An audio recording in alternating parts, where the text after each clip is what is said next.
I hope by now I have not made you scared of this asset class called equities. What we try to do is try to simplify the basics of equities and asset class for you, and so that you can start taking your first steps to reading about equities as an asset class, to understanding how various events affect various companies, and start taking the first tiny steps towards putting your first money in equity as an asset class. We've discussed that there are a number of factors, both external market related factors and internal company related factors, which have a huge impact on the final returns of a company. The most important thing you should keep in mind when investing in stocks is common sense.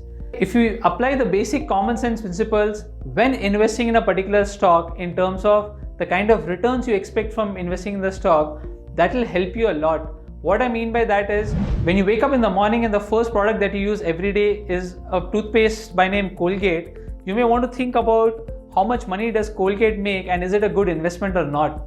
When every seventh home that you walk into says that they have used Asian paints to paint the house and make them look beautiful, you want to look at how good or bad that is as an investment opportunity. Each time you walked into a Kirana store and you found that it is D-Mart which is always crowded because they offer the maximum variety of goods at an extremely competitive price compared to others, then you want to look at, is D-Mart a good investment price or no? If Bata is always the go-to option for buying shoes for a consumer in India because they sell shoes at a price which is apt for the Indian audience, given that Indians are very price sensitive, then is that a good stock to buy? If every week you find yourself consuming Maggi once a week, although you are predominantly a person who always eats home food, but that craving for Maggi is always going to be there, then is that a good company to look at? Is Nestle India the next investment you should be making? And if you love the quality of products which Gillette is able to offer, whether it is for the males or the women, and you simply cannot think of any other company which offers a razor which is as good in quality as Gillette, then you may want to evaluate whether Gillette India is the investment you want to make. Once you start thinking on these lines, you will automatically start gossiping about stocks. Your daily conversations over the lunch or evening chai are going to be about which stocks are doing well and which are not doing well, and more importantly, why they are doing well and why they are not doing well.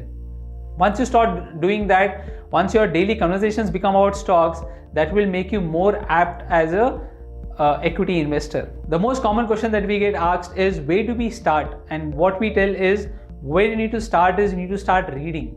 Start reading about companies, start reading about economies, start reading about countries, start reading about various factors which are affecting all of them. Pick up the newspaper every day, not just the regular newspaper, but a business newspaper, so that you get ideas of, you start reading about various factors affecting the businesses and companies and why they're affecting them and how they're affecting them. To give you an idea, Warren Buffett, who's considered the greatest investor in the world, he reads on an average 500 pages every day.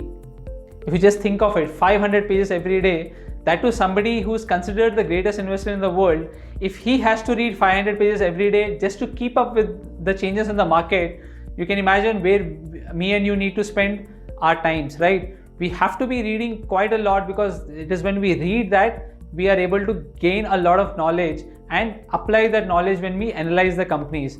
Apart from the daily papers, you should pick up as many as books you can, because they are a storehouse of knowledge. Generally, if you are a fresher investor, it is a good idea to start reading, say, Beating the Street by Peter Lynch or One Up on the Wall Street by Peter Lynch, because these are more at a basic level and will give you a good understanding of how he did well as a fund manager, why he did well, what companies did well, and why they did well. Once you get comfortable with these books, you can think of picking up The Intelligent Investor by Benjamin Graham, which is considered to be the Bible for equity investors. Hope you enjoyed watching this video as much as we enjoyed creating it for you.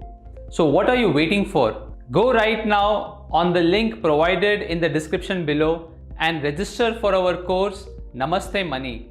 This course is an online course which will teach you all the basics about your personal finances and answer the questions of where you must invest, how you must invest, and more importantly, why you must invest in a particular investment product.